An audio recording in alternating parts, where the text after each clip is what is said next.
Hello friends, mummies kitchen craft में आप सबનું સ્વાગત છે। આજે આપણે બનાવીશું ઘરમાં બનાવેલી કસૂરી મેથી, સરગવાના ફૂલ, કરી પત્તા અને સરગવાના પાનનો પાવડર। આમાંની ઘણી વસ્તુ આખું વર્ષ નથી મળતી, એટલે આપણે એનો પાવડર બનાવી અને ઘરની અંદર સ્ટોર કરી શકીએ છીએ। એટલે આજે આપણે એની પ્રોસિજર બતાવીશું।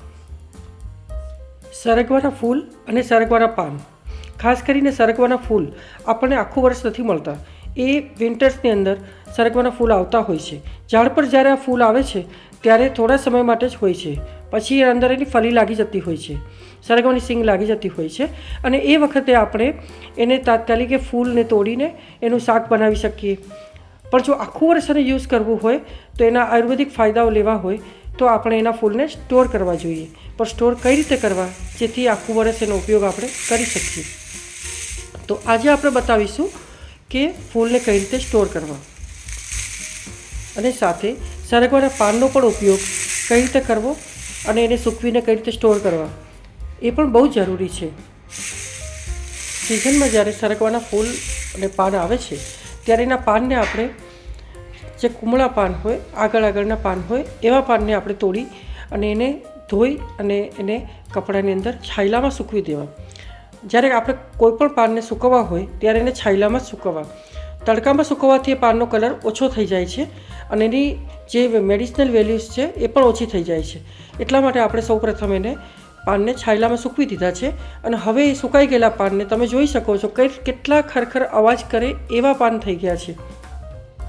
તો હવે આપણે એને પીસી લઈશું। પીસવા માટે જો હાથથી એને ક્રશ થઈ જતા હોય, આટલા સરસ સુકાયા હોય તો આપણે એને હાથથી ક્રશ કરી શકીએ તો કરી નાખવા। જો ન થાય તો એને મિક્સીમાં પણ આપણે ક્રશ કરી શકીએ। આ હું પહેલાં હાથથી ક્રશ કરીને બતાવું છું તમને કે જો કઈ ટાઈપના ક્રશ થયા છે કે જે નીચે એની સાથે જ નીકળી જાય છે। પછી જે ભાગ મોટો રહી જાય એને આપણે મિક્સીમાં પણ પીસી લઈશું। સરગવાના પાન ખાસ કરીને જેને વાની તકલીફ હોય એવા લોકો માટે તો અમૃત સમાન છે। જો સરગવો આખું વર્ષ આપણે યુઝ બીજી રીતે ન કરી શકતા હોય તો આપણે એના પાનાનો ઉપયોગ આ રીતે કરી શકીએ। જે આપણે દાળમાં એને દાળ બાફતી વખતે થોડું 1 ચમચી પાવડર નાખી શકીએ, કે શાકની અંદર પણ એને આપણે જેમ ધાણા નાખતા હોય એમ નાખી શકીએ। અને એના જો થોડાક મોટા પાના આપણે રાખ્યા હોય તો એને આપણે રોટલીના લોટ બાંધવામાં પણ થોડા 2-3 ચમચી નાખી દઈએ તો જે રીતે મેથીનો ઉપયોગ થાય છે એ જ રીતે સરગવાનો ઉપયોગ પણ આપણે કરી શકીએ, અને એનો મેડિસિનલ વેલ્યુઝ આપણે હેલ્થ સુધારવા માટે લઈ શકીએ।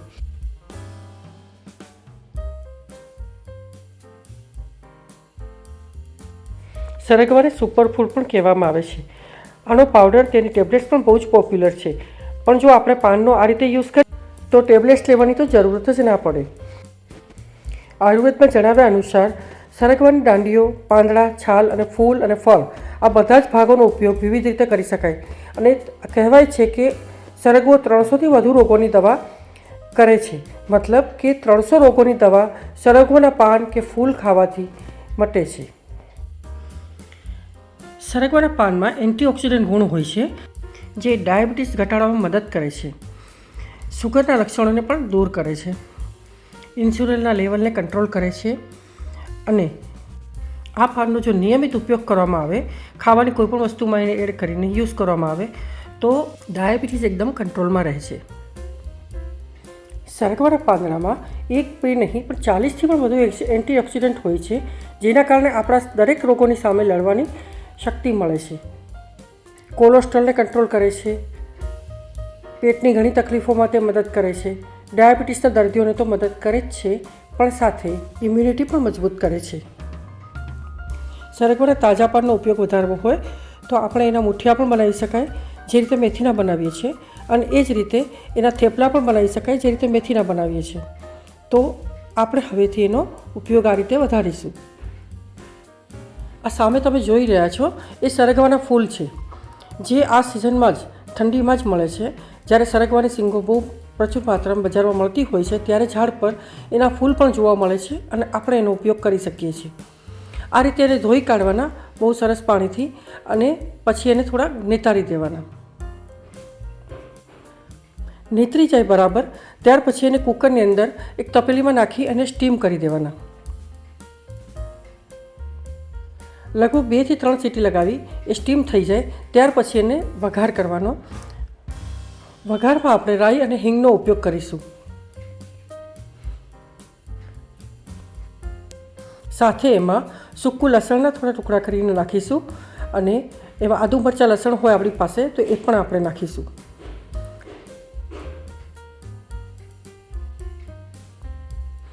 ત્યાર પછી જે રીતે આપણે નોર્મલ શાક વઘારીએ છીએ એ જ રીતે એને વઘારીશું અને એને બધા જ મસાલા કરી અને થોડીક વાર ફરીથી એને ઢાંકણું ઢાંકી અને સ્ટીમ થવા દઈશું. સરગવાના ફૂલની ચટણી પણ બને છે, સરગવાના ફૂલની કઢી પણ બને છે. જો એના અલગ અલગ રીતે આ રીતે યુઝ કરવામાં આવે તો આપણે એના હેલ્થના પણ બેનિફિટ્સ લઈ શકીએ છીએ. અને જે લોકો સરગવાનો ઉપયોગ ક્યારેય નથી કરતા કે એના ફૂલનો કે પાનનો ઉપયોગ નથી કરતા એ લોકો પણ જો આ રીતે એનો અલગ અલગ રીતે બનાવીને ઉપયોગ કરશે તો સરગવાનો હેલ્થ બેનિફિટ્સ આપણે બહુ સારી રીતે લઈ શકશું. જેને ત્યાં સરગવાના ફૂલ કે પાન ન મળતા હોય, કોઈ જગ્યાએ ઝાડ જ ના હોય તો પછી બજારમાં તો સરગવાની સિંગ મળતી જ હોય છે. તો એ સિંગને પણ તમે લાવી એને સૂકવી અને પીસીને એનો પાવડર બનાવીને ઘરમાં રાખી શકો છો અને એનો ઉપયોગ પણ સેમ આ જ રીતે કોઈપણ રીતે તમે એને દાળમાં કે શાકમાં નાખી લોટમાં નાખીને એને કરીને એના હેલ્થ બેનિફિટ્સ લઈ શકો છો. સરગવાના ફૂલ ઇઝીલી મોટા માર્કેટ્સમાં પણ મળતા નથી, મોટા સિટીમાં પણ મળતા નથી. એટલે તમે કહેશો કે આ ફૂલ લાવવા ક્યાંથી, પણ એ છે ને ઘરની આસપાસ ક્યાંક સરગવાનું ઝાડ હોય ત્યાંથી આપણને મળી જાય છે. અને જો ના મળે તો આપણે ક્યારેક બહાર ગયા હોય ત્યારે નાના ગામોમાં પણ ના માર્કેટમાં પણ આ શાકના ફૂલ મળી જાય છે.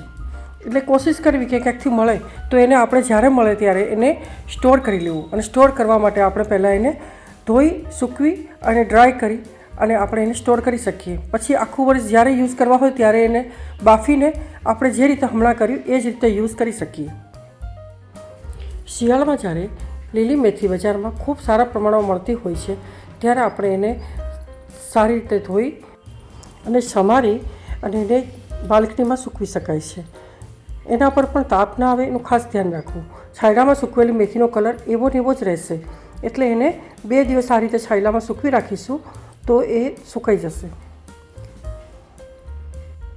ત્યારબાદ જ્યારે 2 દિવસ પછી આપણે જોઈશું તો બરાબર સુકાઈ ગઈ હોય અને એમાંથી ખરેખર અવાજ આવે એટલી સારી રીતે સુકાઈ ગઈ હોય ત્યારે એને આપણે એક આપણા સ્ટોર કરવાના ડબ્બાની અંદર બોટલની અંદર આપણે સ્ટોર કરી લઈશું. એ આખું વર્ષ એવી ને એવી જ રહેશે. અને જ્યારે યુઝ કરવી હોય ત્યારે એને થોડી ક્રશ કરીને આપણે એને યુઝ કરી શકીએ છીએ. તે યુઝ થતો હોય છે. તો આ રીતે સ્ટોર કરેલી મેથી આપણને કોઈ પણ સમયે કામ આવે છે. એટલે આ રીતે સૂકવીને સ્ટોર કરી લેવી. હવે આપણે બનાવીશું મીઠા લીમડાનો પાવડર. લીમડો આમ તો આખું વર્ષ મળતો હોય છે પણ જ્યારે ના મળે ત્યારે આ રીતે આપણે સ્ટોર કરીને રાખેલો હોય તો આપણને બહુ જ કામ આવે છે. અને આ રીતે ધોઈ સૂકવી અને ક્રશ કરીને એનો પણ પાવડર બનાવીને રાખી શકાય છે. આ રીતે સ્ટોર કરેલો મીઠો લીમડો પણ ક્યારેય ખરાબ થતો નથી અને જ્યારે પણ આપણને જરૂર હોય ત્યારે એને આપણે વાપરી શકીએ છીએ. મીઠા લીમડાને આ રીતે તમે સૂકવ્યા પછી ફૂડ પ્રોસેસરમાં ઝીણો કરી શકો છો અથવા મિક્સીમાં પણ એને ઝીણો પીસી શકો છો. મારે થોડો મોટો જોઈતો હતો એટલે મેં એને ફૂડ પ્રોસેસરમાં પીસ્યો છે. વિદેશમાં જ્યારે સરગવાના ફૂલ પાન કે સરગવાની સિંગ નથી મળતી ત્યારે એ લોકો અહીંયા ઇન્ડિયામાં આવે છે ત્યારે એ બધી વસ્તુ સુકવણી કરીને લઈ જાય છે અને એનો હેલ્થ બેનિફિટ્સ લેતા હોય છે.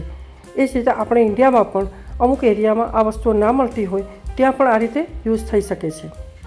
તો મારી સુકવણીની આ બધી રીતો કેવી લાગી એ મને મારા વિડીયોની અંદર કમેન્ટ્સ કરીને જરૂરથી બતાવશો. અને મારો વિડીયો જો સારો લાગ્યો હોય તો મારા ચેનલને લાઇક શેર અને સબસ્ક્રાઈબ જરૂરથી કરશો. આવા ઇન્ફોર્મેટિવ વિડીયોઝને જાણવા માટે જોવા માટે ફરી મળીશું આપણે નવા વિડીયોમાં નવી રેસીપી સાથે.